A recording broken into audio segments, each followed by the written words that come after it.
Welcome, everyone. Good morning. Good morning. Good morning. Happy Sunday.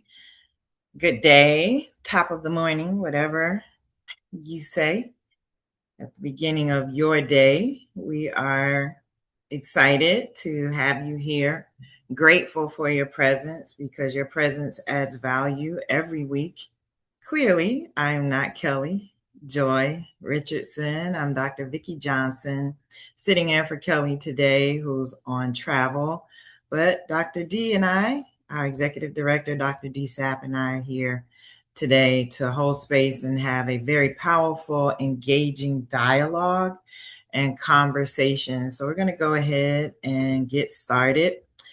Welcome again to our weekly SonRise Project call. We're happy that you're here and hope that you find a moment of solace and peace and clarity and some understanding. And I'm going to add relief a little bit as we share and learn from one another in a safe and sacred space filled with love, compassion, and a mutual desire to heal our children, our families, and ourselves. God grant us the serenity to accept the things that we cannot change, the courage to change the things that we can, and the wisdom to know the difference. We are grateful to have our guest back with us again. He's been with us twice in the past, and we're so grateful for his willingness and availability to be with us again today. Our guest is Norm J. Jones, Dr. Norm J. Jones, PhD. He is an organizational development scholar practitioner with a focus on equity-minded executive leadership and team development. With over 25 years experience in higher education and organizational management, he has held senior leadership roles at large-scale organizations and some of the nation's premier colleges and universities. His past positions include special assistant to the superintendent of Harrisburg City Schools, associate vice president and dean of institutional diversity at Dickinson College, associate chief diversity officer at Harvard University, and Chief Equity and Inclusion Officer at Amherst College. As a published author, Dr. Jones has contributed several articles and book chapters and is a sought-after speaker and lecturer. He frequently speaks on topics such as diversity as ecology, inclusive onboarding, building trust among mid-managers, and tomorrow's DEI. A graduate of Harvard's Institute for Educational Management and the Tavistock Institute on Human Relations. Y'all should look that up if you haven't before. He was also an Arthur Vining Davis Fellow at the Aspen Ideas Festival. He holds a BA in English from Morehouse College and both a Master of Public Administration and a PhD in Workforce Education and Development from Pennsylvania State University. He also holds offices in the Delta Chi chapter of Omega Psi Phi fraternity and Beta Sigma Boule. In his personal time, Dr. Jones enjoys life with his beautiful wife, Paula, their blended family of 3, and their 2 very spoiled French bulldogs, Bella and Jaden. So welcome back, Dr. Norm Jones, my brother.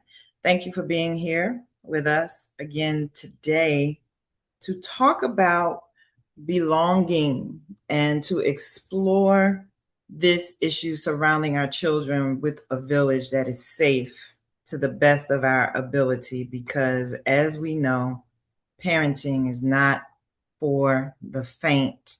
And we came up with a theme to frame our conversation today. Who's in the boat with you? Raising children so they are never alone. So we're happy to have you. Norm, thank you for being here. How are you today? I'm wonderful. Thank you for having me. This is a real privilege to be back in this space. And again, we want to welcome all of you here to this powerful, needed conversation.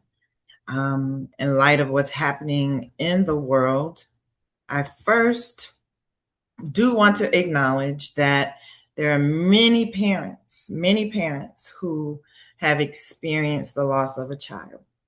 And so I want to presence and open our conversation with that and hold space for those families, those moms and those dads who have lost children to a tragedy, to death due to illness, whatever the case may be. There are many parents who have experienced the loss of a child, Norm. And I'm going to call you Norm. Everyone, Norm is my brother. I'm his sister. So we're just going to talk today and hopefully have a collective exhale and release. And one of the most recent headlines, Norm, that has shaken many parents to the core, of course, is this tragic death of Nolan Wells on Horn Island in Mississippi. And for many of us in this community, what it does is it triggers a visceral and terrifying reality, a concern, right, for our children's personal safety, mental health, and how we help them navigate such changing, often turbulent times. But before we can co regulate emotionally with our children, we must process our own, as parents, our own secondary trauma and acute anxiety. So when we talk about who's in the boat with you, raising children so they are never alone, how, as we, as parents, moms and dads, grandmothers, grandfathers, aunts and uncles, how can we center ourselves in that question? Who's in the boat with us, right? Mm. Who's going to come back and make sure we're okay? And that's one of the things I love about the SonRise Project and this Sunday community call is I feel like everyone here on this call, we're in this boat together. But what does that bring up for you as a Black man, as a Black father, as a Black scholar in predominantly white spaces a lot of times? So that's where we want to go. I just wanted to kind of frame where we are, where we're going, and what we want to talk about today. Also acknowledging, that a lot of us are holding our breath, Mm. right? How do you process? How do you grieve when you're still trying to figure out what happened? And no, it's not our child today, but I know for me, it triggered, oh my goodness. Every time I see them on television or another parent online saying, I have great compassion for his parents, but you know what? My child died the same way and nobody talked about it. So it's so much. And so thank you for being here and helping us process, even if it's just a little bit, Yeah. what is happening in the world. So who's in the boat with you? What does that bring up for you? And how do we create a sense of belonging and village for ourselves, our families, and our children? I Thank know that was you. like 20 questions, but you No, put no, no. something But there. I this wanted to is, give I you a mean, space and give you we've some got that many options. and more. Yeah. Um, Thank you, Dr. Vikki, for again for having me. And I do honestly count it a privilege to be in this space. Because part of the reason is because when you referred to holding our breath, that's real, like in the literal sense. And it's interesting. It's kind of ironic, I guess, in some ways. I am inherently a shallow breather. I learned that about myself in the past few years, and so breathing um, in a way that kind of maximizes the space inside me is not something that comes naturally, and it makes me think about how easy it is for the slightest thing to cause me to kind of like unconsciously hold my breath. And I think spaces like this allow us to breathe through things.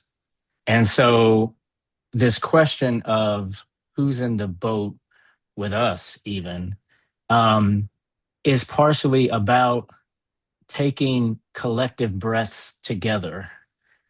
And when I think about the last few years, I realize that part of the value in collectives and community spaces and even families is that we do have an opportunity to talk.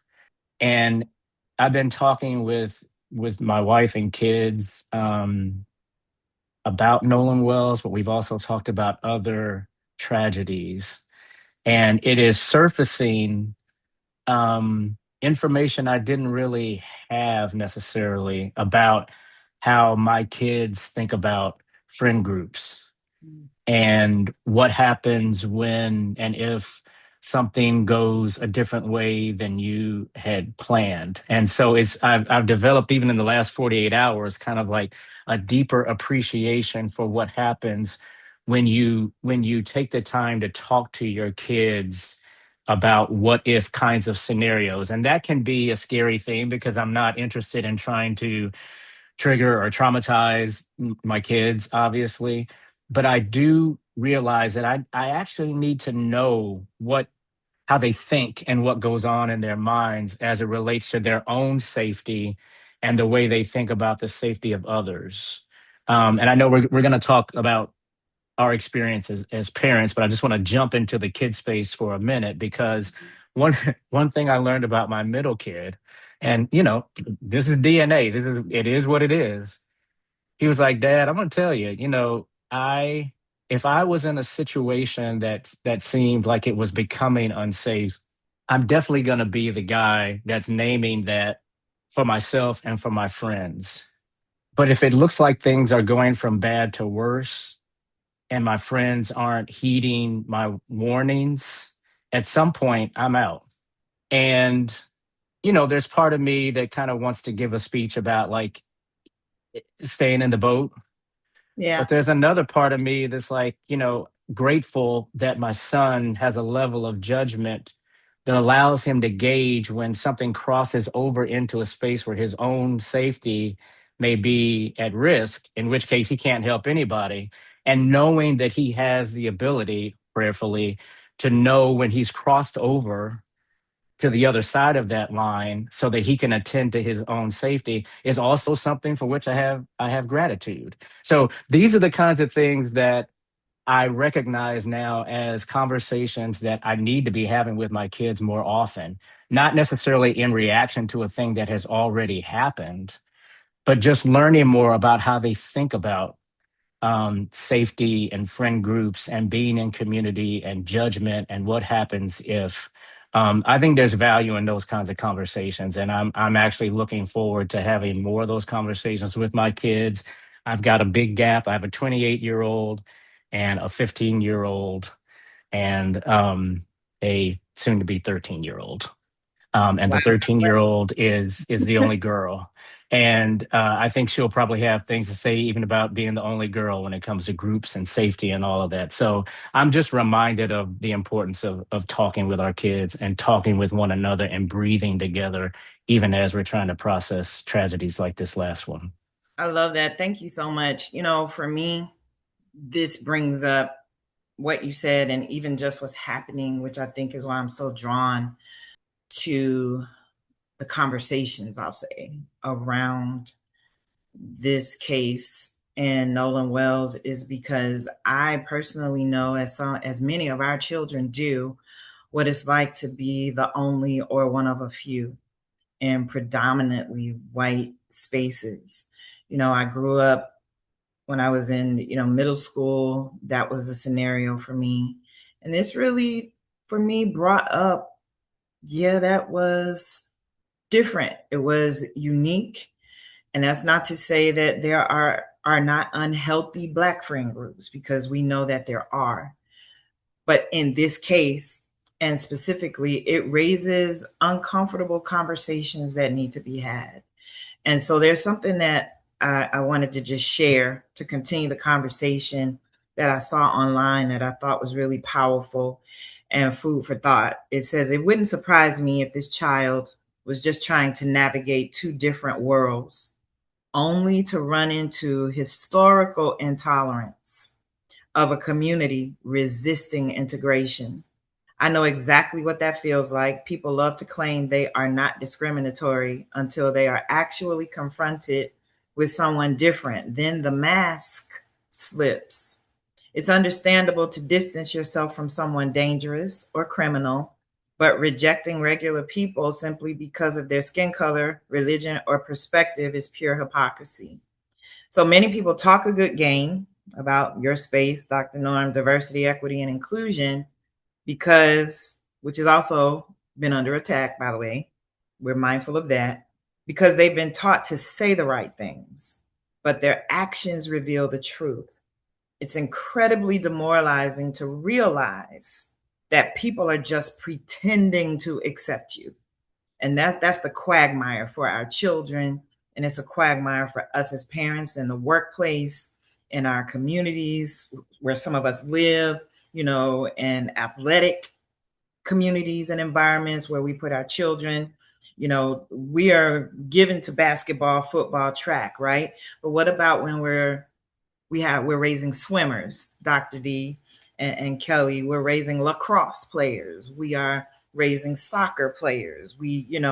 Raising black hockey players, right? I know parents in this situation. So um, it's incredibly demoralizing to realize that people are just pretending to accept you.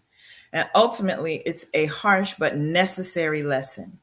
Just because someone says they welcome you doesn't mean they actually do. And I just want to put that in our face to process what we are feeling and to invite us as parents, grandparents, aunts, uncles, godparents to give ourselves permission to start, permission and courage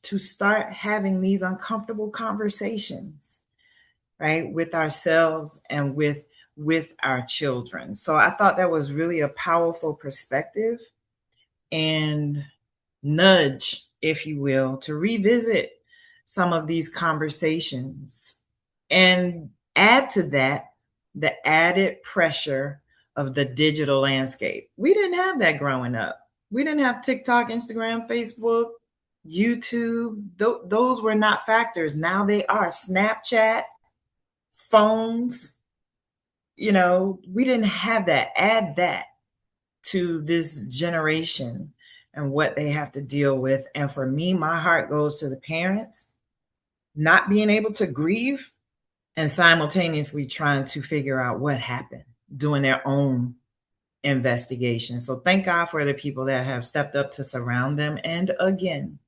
my heart also goes out and I send prayers and love to those families and parents who didn't get this publicity, who didn't get this exposure. And I just want to acknowledge their pain and their grief, because when one of us hurts, we all hurt. So this is a collective experience, regardless of your zip code. This is a collective experience because by all presentations, this was a good kid. And all of our children, right? We love them regardless. This young man was doing everything right. Being a bridge, he had black friend circles, white friend circles.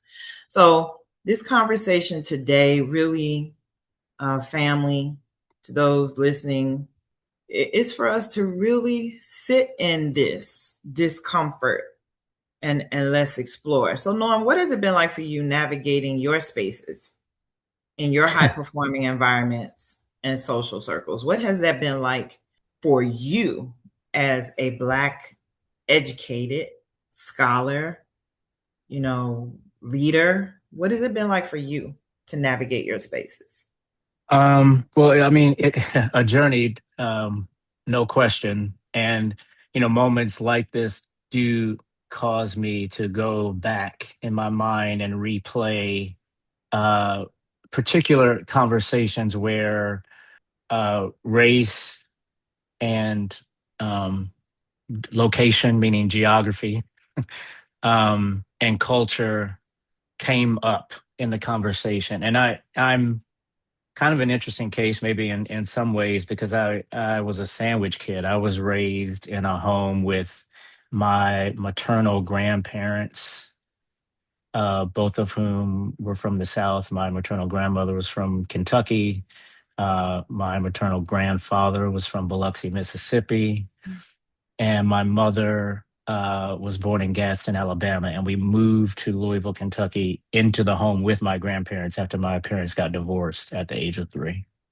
And I remember conversations that teetered on not arguments necessarily, but kind of debates, philosophical debates between my mother and her parents, because my grandparents were of a generation, I think, that definitely subscribed to the notion that the closer you got to whiteness, the more of an indication you had that you were um, ascending, succeeding, overcoming, maybe even, and that makes complete sense, right? Of that generation, and Mhm. my mother, who again was raised in Gadsden, Alabama, moved to Louisville, Kentucky. I believe the schools integrated in Louisville, Kentucky during her senior year of high school. And I remember her telling me that out of her entire senior class at Central High School in Louisville, Kentucky, one person out of that senior class left and went to another school as a result of her family having relocated and moving into a different neighborhood.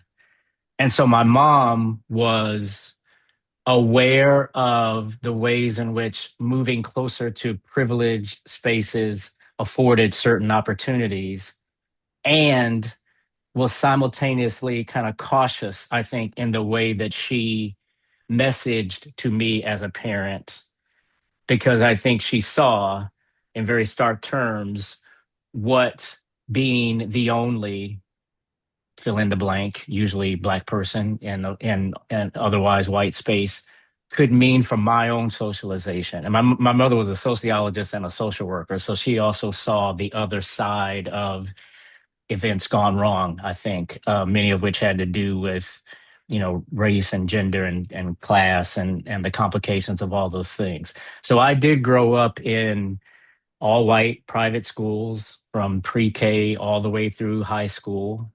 And looking back on it, I can say that there was a divide, I would say, between classmates, associates, acquaintances who I knew to hold particular ideologies, and I would not have considered them friends, and those that I did consider close friends. But the nuance that I don't think I necessarily would have recalled until just now is that my determination that those people were friends, many of those folks were friends, grew out of situations where they needed to demonstrate that I was more than a stereotype to them. Hmm. And I'm not sure that I necessarily would have known that, 10 or 12 years ago. If we were going to concerts, if we were hanging out, if you loaned me some money and I loaned you some money, like these were my metrics. Um, but, I remember one friend saying to his father, when the father learned that I had chosen to go to Morehouse College, and asked me if I applied to other kinds of schools. You Mhm. know, the friend was the one that said what an HBCU is, because he didn't know, and kind of interrupted this idea that I'd settled. I didn't explain that. My friend was talking about the value of HBCUs essentially. Now, I'm not saying that that meant that he was, necessarily down for the cause and all of that, but it was a demonstration of um, someone expressing Being in the boat with friendship, you. being in the boat, right? Someone Yeah. expressing friendship in a way that has to do with understanding who you are beyond these uh, trite identities or these surface identities or the things that we always look to, like race or what we think about somebody based on class and all of that. So it's not so much if you leave with five, you come back with five, if you don't know who the five are. Because maybe I want you to come back with four, actually. And so I've become more and more curious about not only who my kids' friends are, but we've had conversations about what makes them friends. How do you choose Yes. friends? And what Yes. I have learned about many of my kids' friends has come through the way they have navigated adverse situations. I actually have been privileged to watch them work through a conflict I have watched some of my kids' friends call them out on their foolishness and vice versa. And so that's the kind of friend that I want in the boat with my kid. Yeah. It, Yeah. I would even go as far as to say, irrespective of race. Yeah, Dr. D put in a comment, she just read the other day that proximity to whiteness does not guarantee protection. Proximity is not inclusive of protection Right. always. And that assumption, I pray, is shattered because we make a lot of assumptions. And so Yeah. the opportunity to let go of those assumptions and ask the hard questions and demonstrate that in our own lives, and then as an example to our children, to teach them how to do the same thing. Because I had to acknowledge that I just thought it came organically when it doesn't. A lot of Hmm. things I was not taught, and my parents did the best that they could, and we do the best that we can. So it's communities like this and conversations like this and safe spaces where we're learning tools that we did not have before. Yeah, I was that mom. I went to the bus stop every new school year until my daughter graduated from high school. I sure did. Like, I wanted you all to see me, the bus driver. I've gone to the school. I've done that. And we have to talk about who is that friend? Where are you going? Where is that place? When Yeah. are you coming back? Who's driving? Who's the adult in cases like that? And Yeah. I am not intimating at all that Nolan's parents did not do those things, because there's that conversation online as well about him not being protected, which I think is unfair. You can't make assumptions unless you're sitting in someone's seat, walking or have walked in their shoes. But I think for us, talking about who's in the boat with us and our children is very relevant. And this is an opportunity even for us to revisit conversations with our adult children, because he was a young adult. He was 18 years old. He Yeah. was 18 years old. So it is important. I want to ask another question because I know you and I can talk for hours as we have. You speak often about aligning your purpose and living aligned with purpose and spiritual grounding, right? So, how can we as parents channel this deep collective worry, because it's there, anxiety, and some trepidation? How can we channel this into constructive family or community wellness instead of it causing us to withdraw? What are some of the opportunities of this moment? What are some of Mm. the opportunities of wellness in this moment from your perspective as a scholar, educator, being in community with your fraternity and Omega Psi Phi fraternity? What are some opportunities for us as Black and Brown people to channel this moment into something that makes us better, right? Like, we're Yeah. having to Yeah. squeeze through this place of pain right now collectively. But how can we channel this into collective wellness and family? If you have any questions or you want to make any comments, we're going to open up in just a few moments. So you can type it in the chat. You can come off mute. You can raise your hand so that you can get involved in this conversation as well. We're just really laying some groundwork so that we can have some healthy conversation this morning, as we always do. So yes. Um, so this is what I think here, Vicky. I think, especially as Black folks, we have to really, like, for real, get okay with first going inside. That's what I wrote down a little earlier this morning. Going inside to tap into truth. The truth may be, I'm scared right now. The truth may be, I'm really uncomfortable about the fact that I don't have more answers. The truth may be, yeah, it's messed up that I don't know what's around the corner, and yet I don't have the luxury of being still. I got to keep walking toward that corner. And the truth is also that I'm fearfully and wonderfully made. The truth is also, none of us can actually live in a bubble or just stop living. And so there's an element of risk in just getting up every morning and taking some steps outside your front door. All those things are true. Mhm. But what is it that ultimately brings us some peace? What allows us to exhale, even if only for a fleeting moment? And those answers, those solutions, those strategies, I believe that's on the inside of us.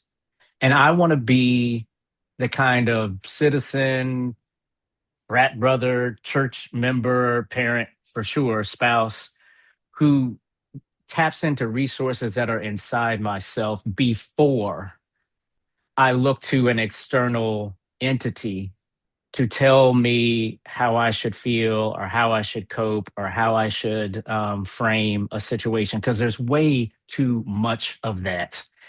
And if that is your go-to, you're going to be immediately overwhelmed. So what that then brings up for me is, to what extent are we taking the time to normalize and even promote for our younger kids, the next generation, that the inside of you is one of your best resources. Um, I'd be lying if I said that every time my kids bring me something, I'm like, well, did you pray about it? But that would be a good thing to say, right? Or whatever your spiritual practice is, there's got to be something that you see as larger than you, larger than a problem, larger than a particular community, that holds, if not some answers, some solace, some peace, some relief. And so when we deploy that practice individually and then come into a community space with that mentality, then that starts to create a groundswell of wellness, I think. And so even, if I use Omega as an example, and a credo, a motto that friendship is essential to the soul, I 100% believe that. And I also know that there are some fraternity brothers that I can truly call a friend based on my experience of them and what I know about myself. And there are other fraternity brothers who are fraternity brothers, right? But friendship is essential to the soul. But what that means for me is mine to determine. Yes. And so I think that's almost like a skill that we need to both model and try to pass on to our kids so that are so they can exercise some agency in relying on themselves, their intuition, their gut, their spiritual practice as part of how they navigate the world. Love that. Let's talk about peer pressure and the pressure of the pressure. You know, pressure to perform, Hmm. pressure to say I can swim when I can't. That's Hmm. my experience, literally, at a summer camp. I'm one of two Black girls at a majority white summer camp.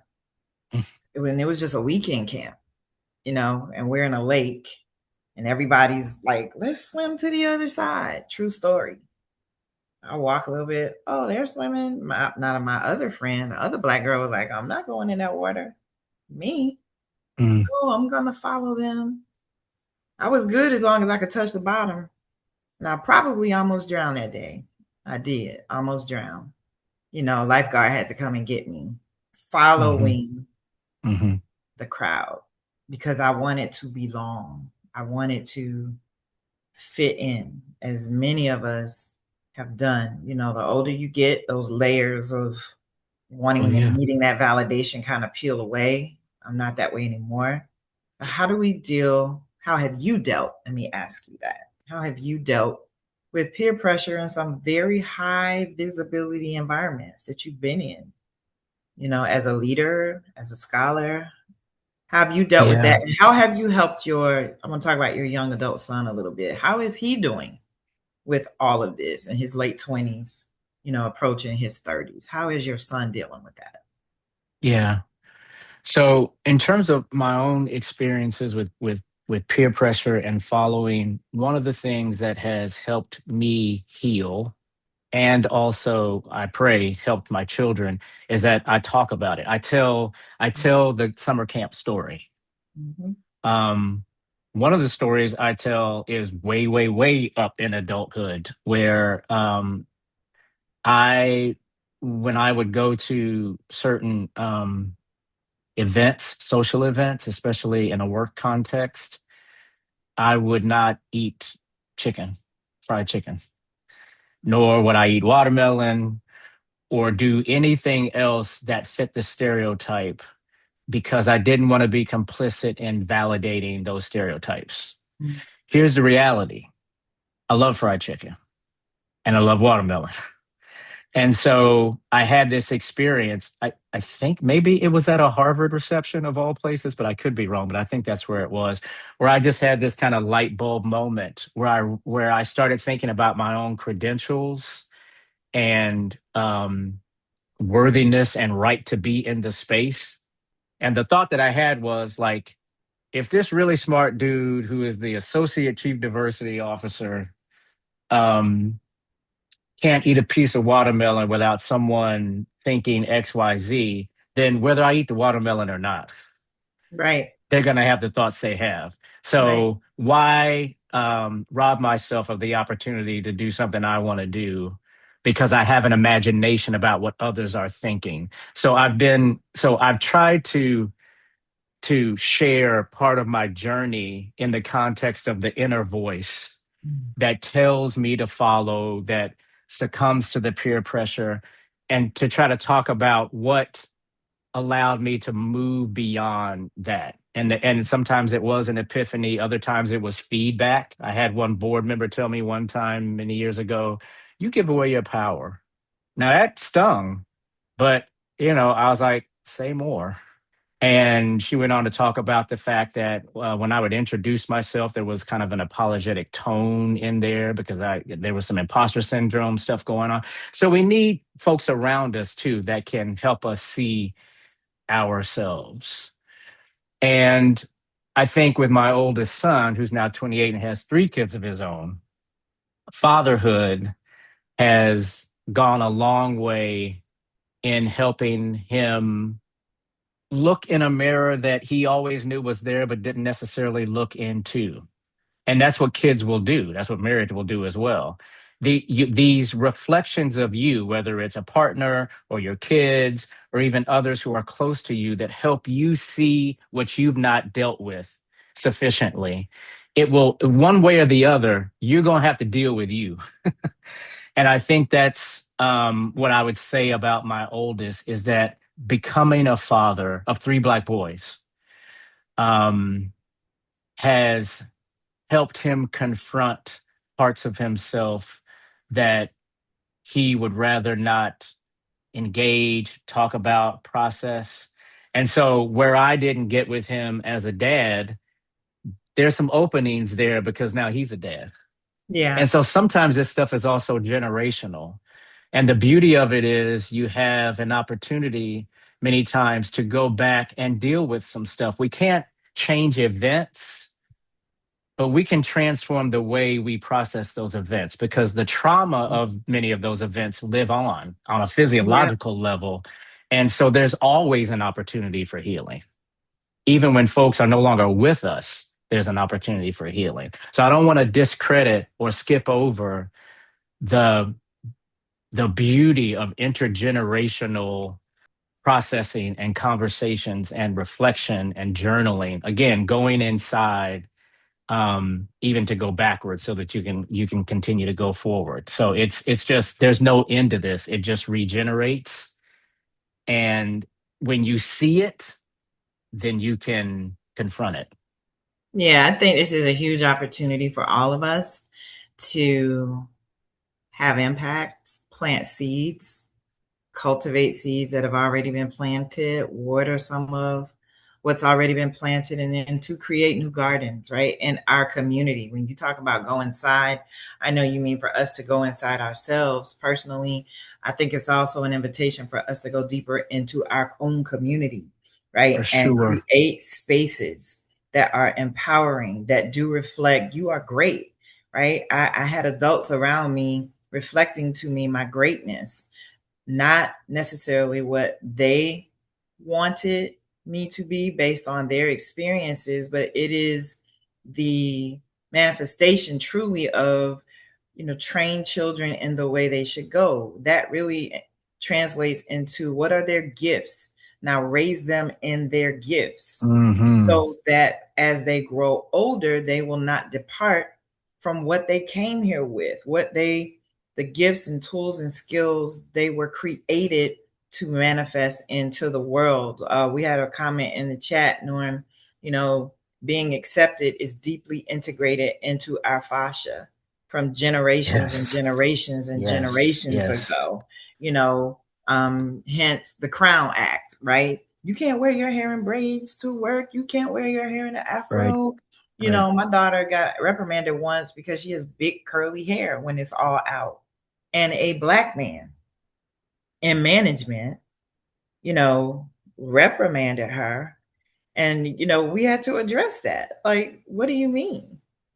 Yeah. That's her hair. And basically, what he was saying is your hairstyle isn't white adjacent enough. You can't come Yep. in here with big hair. Hence Yep. the Crown Act. I totally love and respect this space of authenticity for us all. Another comment, there's no end to this. It just regenerates. Raise them in their gifts. And so we have about 15 minutes left here on the call. I want to open the space. If you have a question, if you have a comment, please come off mute. We invite you to share if you have a question for Norm or something you want to say. How are you feeling about this current situation? And every time another Black boy or a Black girl dies tragically under suspicious circumstances, my mind goes back, all of us, in this generation, a lot of us go back to Emmett Till, Trayvon Martin, Tamir Rice, George Floyd. Like, there is a list. And all of that comes up again. And so I just want to offer the opportunity. Um, we're not psychotherapists on here today. Dr. Linda was last week. So you got to come back on the first Sunday for our open session, or talk with your therapist. But we just want to create space here today for you to share what's on your heart, ask a question, if you would like to do that. Don't want to get like right to the end of the call and not have opened up space to do that. So are there any questions? If you're on the phone, you can hit star 6 or you can unmute your microphone if you're on Zoom. And if not, I'm going to ask another question. It is a space to just kind of be contemplative. Um, Rebuilding trust. How do we do that? In times like this, when when our trust has been abused, misused, gaslit, how do we rebuild trust when circumstances feel profoundly unjust or unsafe? Right? How do we help our children maintain a capacity for healthy trust in their peers and in the wider community, and systems? How do we do that? How do we hold on to hope and trust during times like this? So when I think about trust, I think we really have to kind of parse some things, because I'm not sure that rebuilding trust or even establishing trust is actually the order of the day across Okay. the board. Okay. Um, for example, what came up in my mind when you were naming some of the sports that have historically and are presently uh, more white in terms of Mm-hmm. representation. Mm-hmm. Um, there are legacy cultures there, and so I think it would be naive for anyone to think that that culture doesn't show up in a space just because that sport is now better integrated or because a particular friend group seems to have accepted an individual into that friend group. That culture, that macro culture is still there. And so when I think about trust, I think about opportunities to remind and educate our kids about those cultures, which they may or may not experience because I called them legacy. So, depending on the space, it may show up, it may not, but rest assured it's there. Right. If you're at the polo match, I promise you, racism is also at the polo match, whether you see it, feel it, or not. And so it seems to me that there is an opportunity to go a little further in reminding our kids of those cultures and what they bring with them and what they mean, in terms of our own awareness and how we understand our surroundings, while also giving them permission to be themselves and to let down their shoulders when they feel that that trust has been established between themselves and two or three friends or their friend group. Like, we need to be able to hold this duality. Mm-hmm. I remember when I worked at Dickinson College, driving home with an American Studies professor who I learned went to the same high school I went to. He was also from Louisville, Kentucky, and so he was like, "Oh, well, we go home all the time. Let's like go together at some point." So we're in this car and we're going from Carlisle, Pennsylvania to Louisville, Kentucky, and we stopped in Wheeling, West Virginia for gas. I think I was the one that got out to pump the gas, but the eyes on that car, it may as well have been 1960 whatever. And we talked about it almost the whole way home because, like, history is also the present. And so I think we need to remind more than ever in this day and time our kids the ways in which history will always be with us. And that doesn't mean you can't and shouldn't exercise agency in establishing trust. But let's talk about the indicators of trust. How do you know when you have it? Um, and if it's breached, how do you know if you should try to rebuild it? Mm. And I think that's true for people, places, and things. And so that's a life skill in my mind. That's so good. That's so good. We have a hand raised. Um, you can come off mute. I see your Hi. hand. Hi, Yeah. how are you? Can you hear me? Yes. Yes. Okay.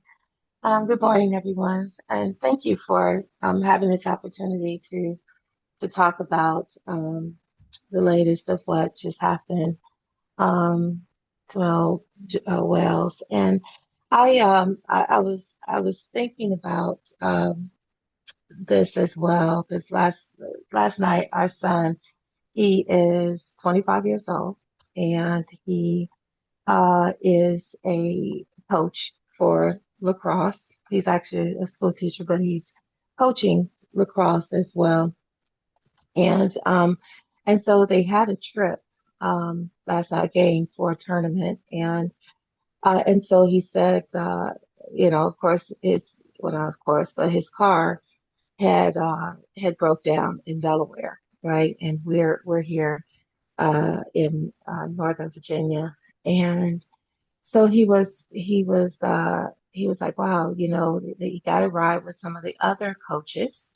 And as they were driving, um, the one of the white coaches said to the other white coach that was driving, and my son was in the car with them, he said, "You drive like a nigga," right? And so my son was like, whoa, and so um he addressed him and said, don't ever say anything like that again, right? And so he said, Mom, I felt so uncomfortable because some of the other coaches in the car were snickering and laughing. No one um, else said anything to correct and say, hey, man, what are we doing? Why did you say that? What, or anything? So, of course, his car, because his car broke down, it was in the shop. And so he gets it today. But he said, I have to get back in the car with them, right, tomorrow for the last game. And he said, I really don't know what to do. So I was thinking about talking to the director and telling him. And I said, absolutely. You definitely need to let the director know what happened. And you need to address the young man. The young man is a little bit younger than my son, but the fact that he felt like he had the um, the authority and and he had the boldness to say that in front of all the other white coaches in the car, it just really took my son aback, and he wasn't really sure what else he should do about that. But this was a young man that they have all coached together at different games, and he knows him. And he said, I thought he was cool, but when that happened, it's like, he just didn't know what to do. And so, and he said in his mind, the only thing that came to his mind is what happened, to Noel Wells. And so Nolan Wells. And so this is so real of a Hmm. situation that's happening. And now it's so impactful that, there's a sense of fear and uncertainty about what to do when you're in total white spaces and Hmm. something like that occurs. You're not sure what the next thing is going to occur and really how to deal with it. So I just wanted to share that situation that just happened to my son. Thank you for sharing that, Norm. I'm going to let you respond to that. And Nishan, as a mom, I can only imagine um, how that made you and his dad feel. That's Yeah, horrible. Let me it's Yeah. say horrible. that. Yeah. That's horrible. And Norm, Hmm. I'm going to, defer to you to just share whatever comes up for you regarding that. That's terrible. Yeah. Well, first of all, just thank you for sharing that story. I echo what Vicky said. It is absolutely horrible. Like my heart dropped as you were telling the story. I'm grateful. It says a lot about how he was raised that he uh, did report it. Um, and uh, having to get back in the car with them, what came up in my mind was, does he absolutely have to? So, I mean, I don't want to take the time to get into that, but it's uh, maybe there are some alternatives there. And I think the main thing I want to say is that it's the whole when people show you who they are quote, believe them. Um, and so many times these kinds of comments get explained away, brushed off as jokes. Um, it's just a word people use. I didn't mean anything by it. The fact even that others laughed, even though they didn't use that word, is also information. Yeah. So hopefully your son will not just look at this as an isolated incident, but a turning point and ask some questions about his proximity and relationship with these individuals. And I'm not saying that he should never speak to them again or anything like that, but this becomes now information that he Yeah. needs to fold into Hmm. how he thinks about engaging with them. Because if it's inside of you and it comes out of you, then there's a reason that it came out, and I would hate for him to skip over it. And I'm sure that he won't. He gets to decide now what that relationship and that connection looks like. And just because we work together doesn't mean that we have to get down as friends necessarily, because some things have now changed. Yes, absolutely. Thank you. Yeah, I love that you said it's information because it is. There I see your hand, Jules. I'm gonna come to you in like 10 seconds. There was another online post about a white mom who is raising a black son. She and her husband adopted a black son. They have four other children. And so she was aligning with us as black mothers, saying, I know what it is. I know how you feel. I haven't experienced directly the same level of racism, but I am keenly aware of how white people talk about black people when they're with other white people and no black people are around. And so she was talking about her vigilance of who's protecting my son when I'm not here? How is Mhm. he being treated when me and his father are not around? And so it is information for all of us to continue our vigilance around racism, because regardless of what's being said, how we're gaslit or attempted to be gaslit, is very real and it does exist. Jules, Jules, Jules, come on off I am mute. going to be quick. I'm so triggered. I appreciate you having this call today. And I talked to my sons and I was just thinking one of the biggest lessons that I kept explaining to him to know the clues when they were being gaslit was when they started saying, "Oh my gosh, you're one of the good ones," right? And and how explicit we have to be. And so, Norm, I just want you to address that for the record, because there is still some people of color, our black folks and all that talented 10th stuff and all that kind of stuff is in their head, and they're feeding that to the children, and they're not understanding how that is really long term having a negative impact. So I just wanted to put that out there so No, that that's we good. as a people will get that stuff out of there so that they can understand what it means to be in these spaces. And so it's so much of an issue that I've been having to address with my sons, Hmm. and then them having that whole issue of saying, but well, they keep saying we're part of the talented 10th, and that whole dichotomy of conversation that goes on that we need to uplift even within our community, because of the damage that it does long term when our children get in those spaces and are still trying to understand who they are. And so I just wanted to put that out there, and I'm gonna leave it, but that's what I do. I just wanted Thank to you. make sure because I got Thank three you. Go boys. ahead, Norm. Okay. Well, I'm just going to say that this is huge and deserves its own conversation. I've got a lot of feelings about the talented 10th and the underbelly of that archetype. Um, as someone who is Greek and has been in, very privileged spaces that are mainly Black, and understanding the elements of toxicity around that when we aren't sufficiently anchored in our Blackness, period, irrespective of race or of class and socioeconomic status, and our own imaginations about what it means to ascend, therefore leaving others who look just like us behind in some ways. So, Jules, thank you for naming this.